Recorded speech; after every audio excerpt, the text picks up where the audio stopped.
힐링가족 여러분 안녕하세요. 오늘은 7월 16일 금요일 새벽 5시 30분입니다. 미국의 증시가 장중에 상당히 많이 하락을 했었습니다. 중간쯤에는 아주 많이 하락을 했다가 장 막판에 조금 회복을 한 상태입니다. 다우는 올랐어요. 0.15% 상승했습니다. 기술주가 나스닥이 많이 떨어졌습니다. 0.7% 하락하고 나스닥 100이 0.71% 거의 비슷하게 하락했습니다.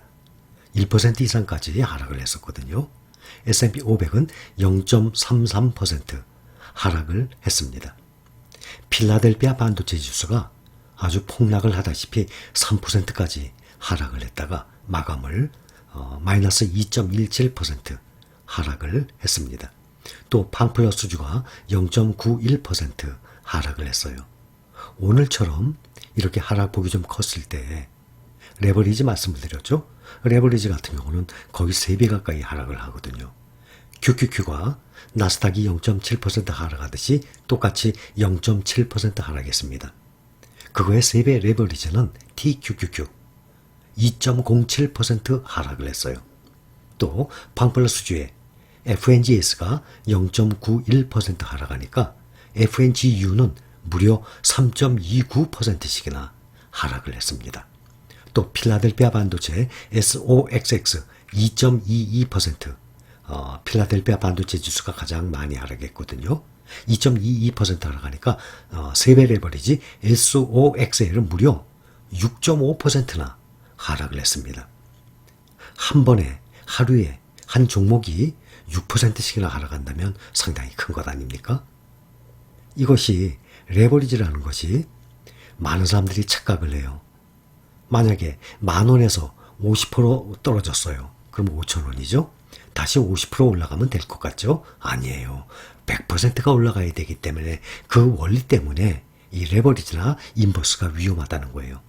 10,000원에서 50% 하락하면 5,000원이 됩니다. 반토막 났으니까. 그런데 다시 5,000원에서 50%가 상승하면 10,000원이 아니라 5,000원에 대한 50%니까 7,500원이 되는 거예요. 그래서 10,000원이 50% 하락을 했다가 다시 10,000원 원점으로 가려면 50% 하락을 했던 것이 50% 상승이 아니라 100% 상승을 해야 되는 것입니다. 기술주들 보면 오늘 특히 눈에 띄는 것이 엔비디아 4.41% 하락했습니다.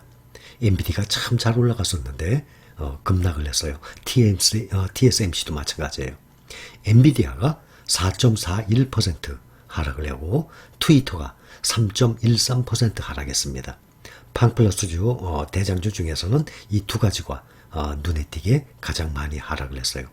반면에 팡플러스주의 중국주 바이두가 2.31% 상승하고 알리바바가 1.54% 둘 다 똑같이 상승을 했습니다.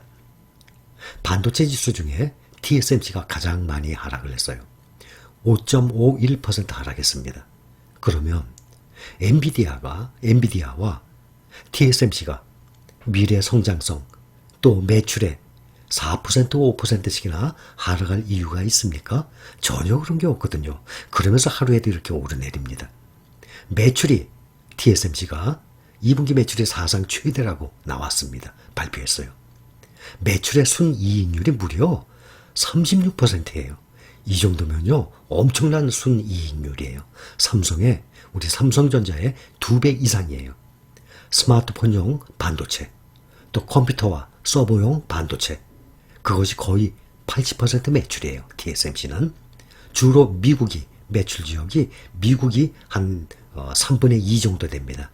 나머지가 아시아 태평양과 중국의 이 매출 지역이에요. 그러니까 매출이 거의 다 미국이에요. 거기가 가장 큽니다. 또 다들 반도체, TSMC는 그 반도체 파운드리 회사 아닙니까?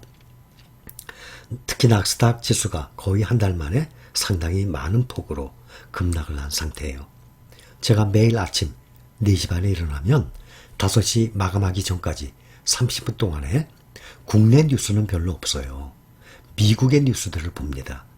야후 파이낸스, 월스트리트 저널, 또 마켓워치, 또 CNBC, 블룸버그, 뭐 이런 쪽을 쭉 봐요.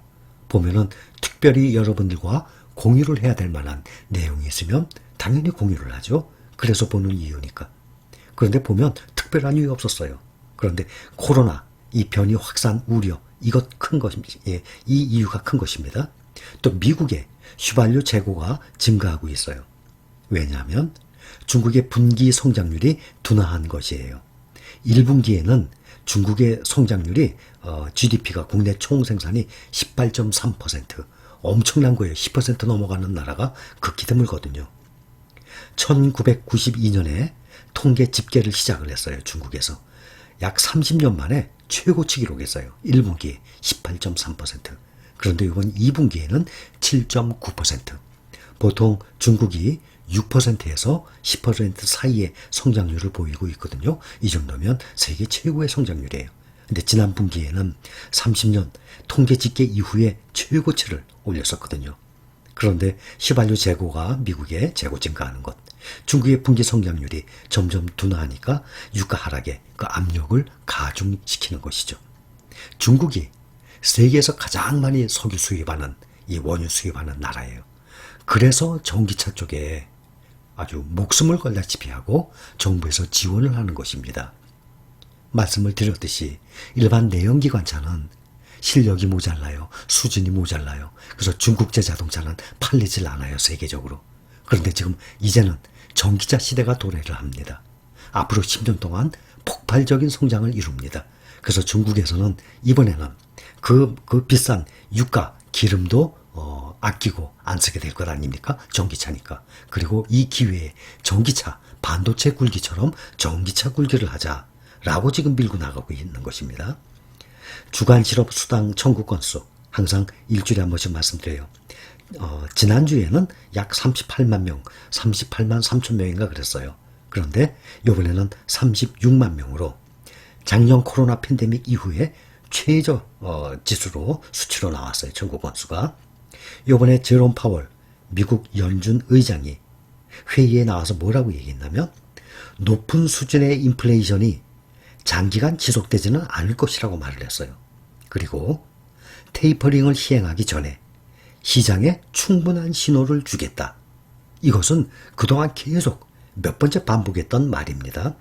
물가가 지속적으로 오르면 금리와 통화정책을 전면적으로 수정할 것이라고 말했습니다. 이거 당연한 거죠.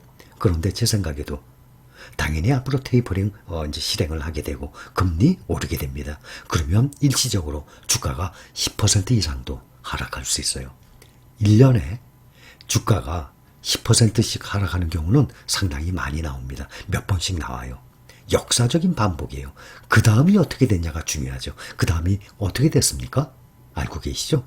다 청고점을 딛고 계속 우상향을 하고 있습니다. 더구나 이달에 2분기 실적 시즌이에요. 실적 발표 보면 대부분이 실적 발표에 따라서 다시 주가가 상승하리라 예상을 하고 있습니다. 그러니 오늘처럼 엔비디아나 TSMC가 4%, 5%씩이나 이렇게 폭락을 하다시피 했다면 이 개별 투자하시는 분들은 어떤 기회입니까?